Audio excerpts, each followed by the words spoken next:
Bom dia, mais uma manhã com Deus, priorizando a palavra de Deus. E nesta manhã do dia 29 de março, nós vamos meditar de 2 Samuel, do capítulo 19 ao capítulo 21. E que a paz do Senhor encha o teu coração nesta manhã. Vamos falar de Joabe, que vai repreender o rei Davi.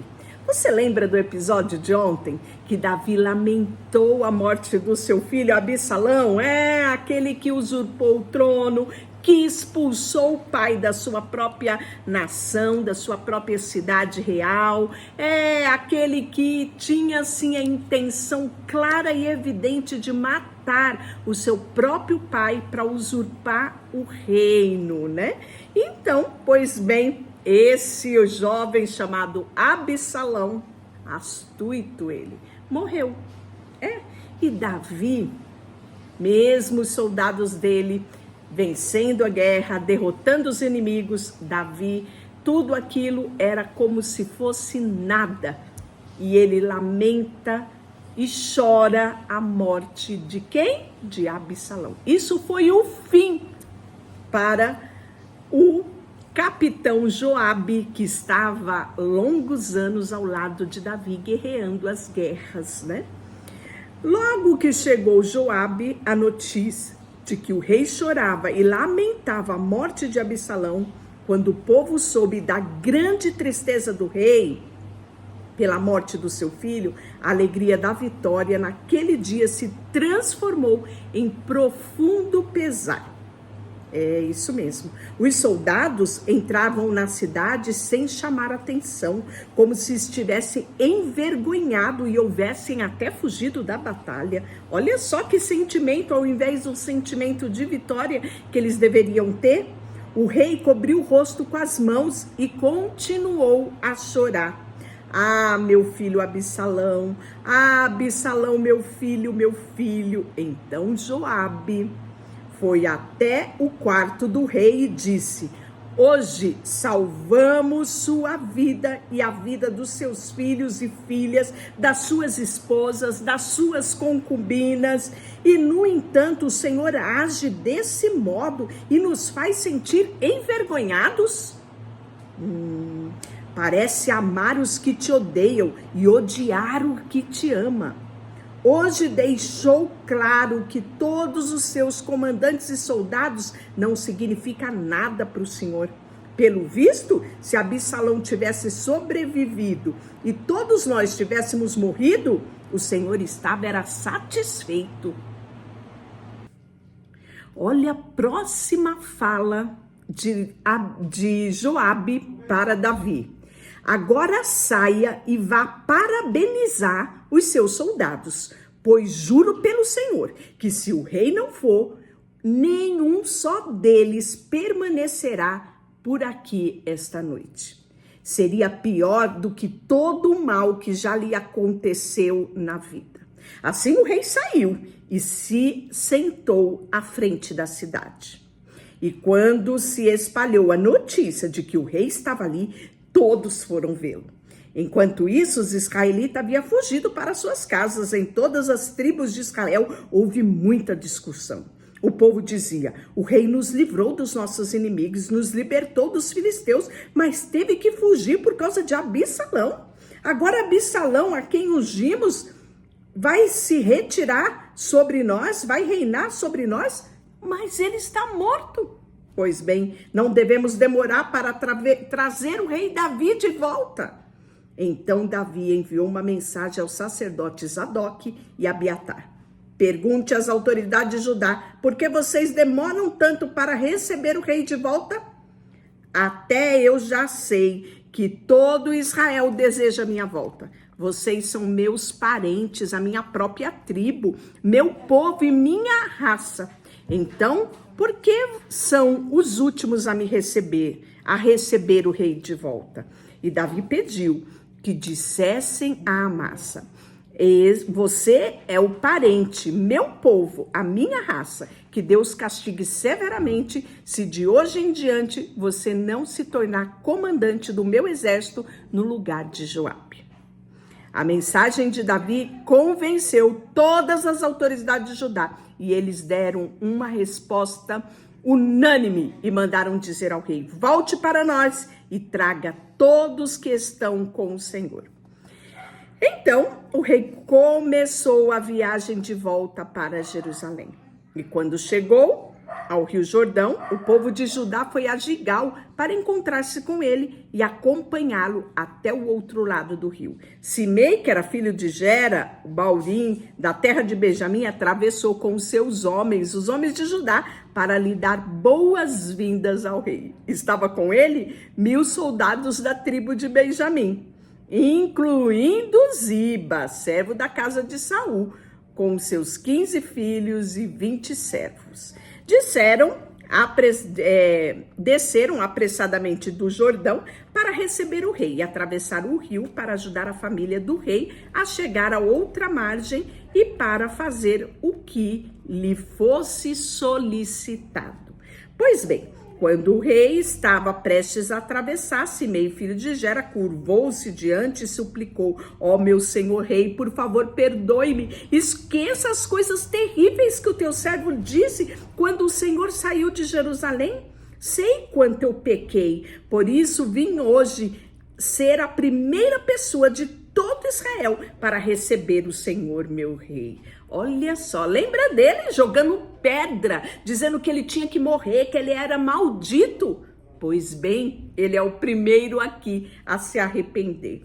E aí nós vamos ver que Mefibosete, que era neto de Saul, veio também para encontrar-se com o rei, desde que Davi havia saído de Jerusalém até o dia que voltou em segurança. Mefibosete tinha lavado os pés e nem feito a barba, ou seja, não tinha lavado os pés e nem feito a barba, e nem lavado as suas roupas. E quando ele chegou a Jerusalém, o rei perguntou: por que você não veio comigo, Mefibosete?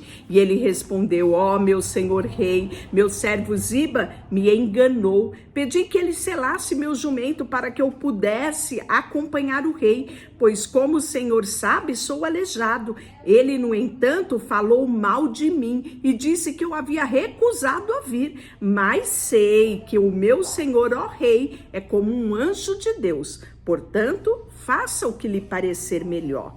Olha só, a verdade sempre vem à tona, não é? Pois bem, e aí nós vamos ver que Davi disse: não precisa continuar explicando, respondeu Davi.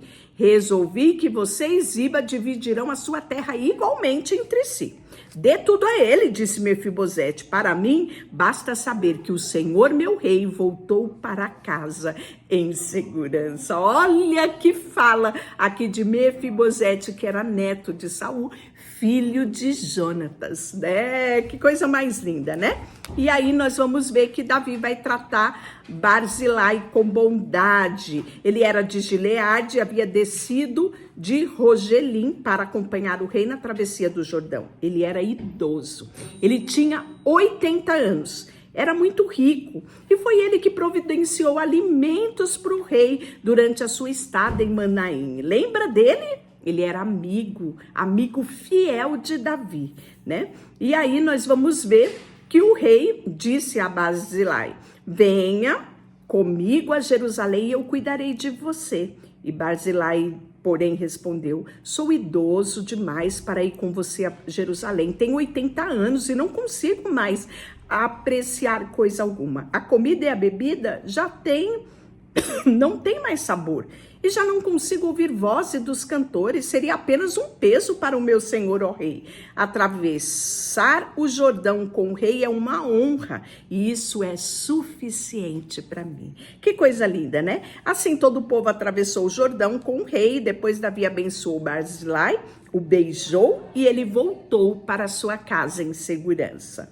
E aí nós vamos ver que o rei também, Davi, vai atravessar para Gigal, levando Quimá, consigo e todo o povo de Judá e metade do povo de Israel que o acompanhou. Depois nós vamos ver que os homens de Israel vieram queixar-se ao rei. Os homens de Judá se apropriaram do rei e não nos deram honra de ajudar a levar o Senhor e sua família e todos os seus acompanhantes até o outro lado do Jordão. Todos aqui queriam servir Davi. Pois bem, os homens de Judá argumentaram: o rei é o nosso parente mais próximo, não é só de Benjamim, né? Mas há 10 tribos em Israel, responderam os outros. Portanto, temos 10 vezes mais direito ao rei do que vocês. Que direito você tem de nos tratar com desrespeitos? Não somos nós os primeiros a propor trazer o rei de volta? E a discussão continuou, e os homens de Judá falavam ainda mais rispidamente com aqueles de Israel. E aí nós vamos ver uma rebelião de Seba. Estava ali, pois, um homem perverso chamado Seba. Ele era filho de Bicri, da tribo de Benjamim. E Seba tocou a trombeta e começou a gritar: abaixo a dinastia de Davi, o filho de Jessé nada tem a oferecer. Vamos, homens de Israel, todos de volta para casa. Então todo o povo de Israel que estava ali abandonou Davi e seguiu Seba, filho de Bicri. O povo de Judá, porém, permaneceu com o rei e o acompanhou no Jordão até Jerusalém. Quando Davi chegou ao seu palácio em Jerusalém, mandou confinar as 10 concubinas que havia ficado ali. O rei lhes providenciou o sustento que elas precisavam, mas não teve mais relações com ela, e elas permaneceram como viúvas do rei até o fim da sua vida. Lembra o que aconteceu com elas, né? Pois bem, o rei disse a Amasa: reúna o exército de Judá e este deve se apresentar aqui em 3 dias. E aí eles fizeram isso. Então Davi disse a Abiassai: Seba, filho de Bilcre, vai nos prejudicar mais do que Absalão. Leve minhas tropas e o persiga antes que ele entre na cidade fortificada onde não possamos alcançá-lo, né? E aí nós vamos ver que eles fizeram isso, né? E os soldados de Joabe, junto com a guarda pessoal do rei, eram guerreiros valentes. Eles saíram de Jerusalém para perseguir Seba. E quando chegaram na rocha de Gibeon, Amasa foi que ao encontro deles. E Joabe vestia um traje militar e levava um punhal preso ao cinto. E quando deu um passo à frente para saudar Amasa, tirou o punhal da bainha.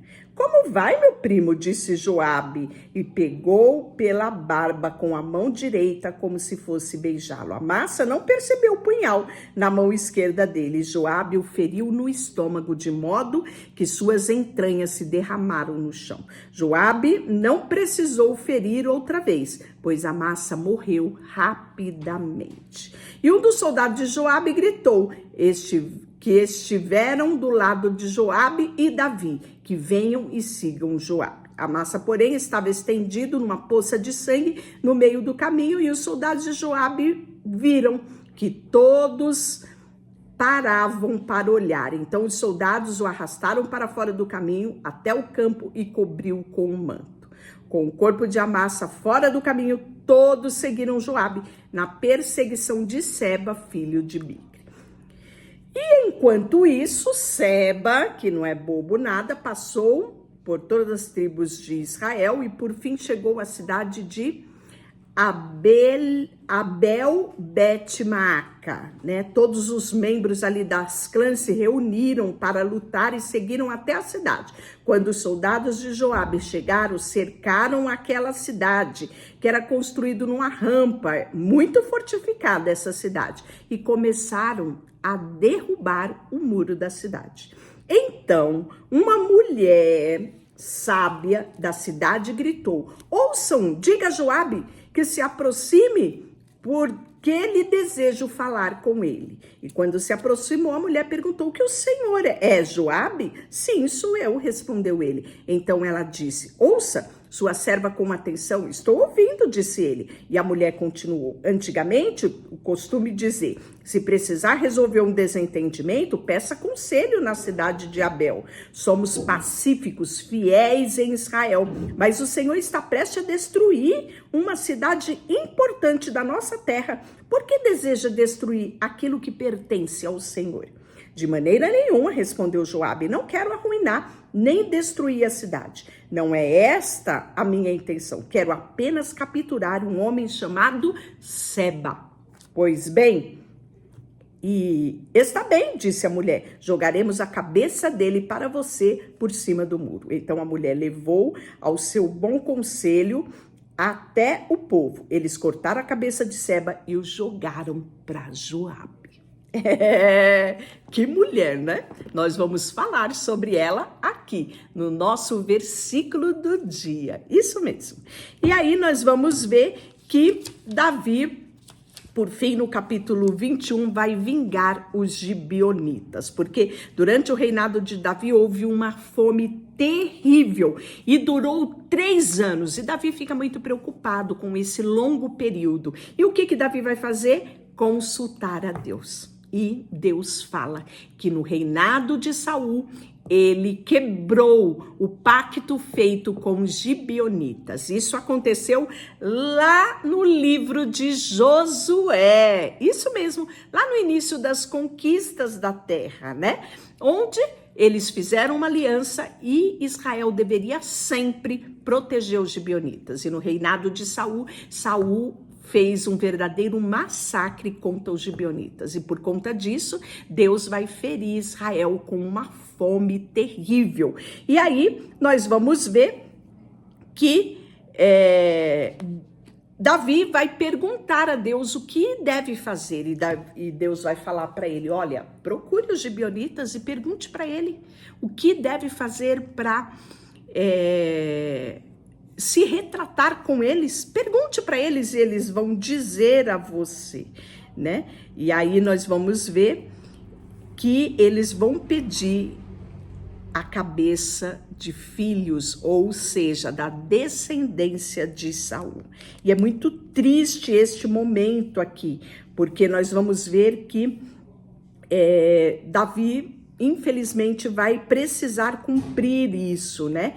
Farei o que me pedem. E o rei poupou a vida apenas de Mefibosete, que era filho de Jonatas, filho de Saul, por causa do juramento que ele havia feito com Jonatas, mas ele vai entregar Armone, Mefibosete e 2 filhos de Saul com Rispa, que era filho de Aiá. Também entregou 5 filhos de Merabe, que era também filha de Saul, e também a filha de Saul, que era a esposa de Adriel, que era filho de Barzilai, né? Então eles vão pegar esses homens e vão entregar aos gibeonitas, que os vão executar no monte diante do Senhor.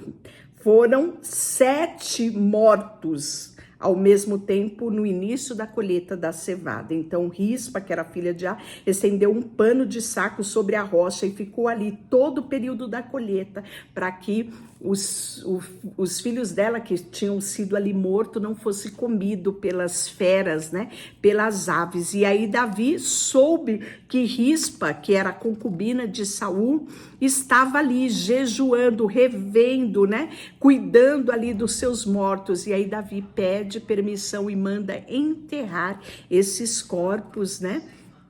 E aí nós vamos ver que ordenou que os ossos de Saul, de Jonatas, fossem enterrados na sepultura de Quis, que era pai de Saul, na cidade de Zeba, na terra de Benjamim. Depois disso, Deus atendeu as orações em favor do povo. É isso mesmo. E aí nós vamos ver que vai sim haver outras batalhas contra os filisteus, né? Que era a pedra no sapato deste povo. Deixará por você, Senhor, nesta manhã, colocamos diante de Ti o nosso coração, a nossa vida, tudo que temos e tudo que somos, consagramos ao Senhor e dizemos que Tu és o nosso Deus, o nosso Senhor, e nós queremos sim, sempre nos render e Te adorar. Em nome de Jesus, amém. Deus te abençoe.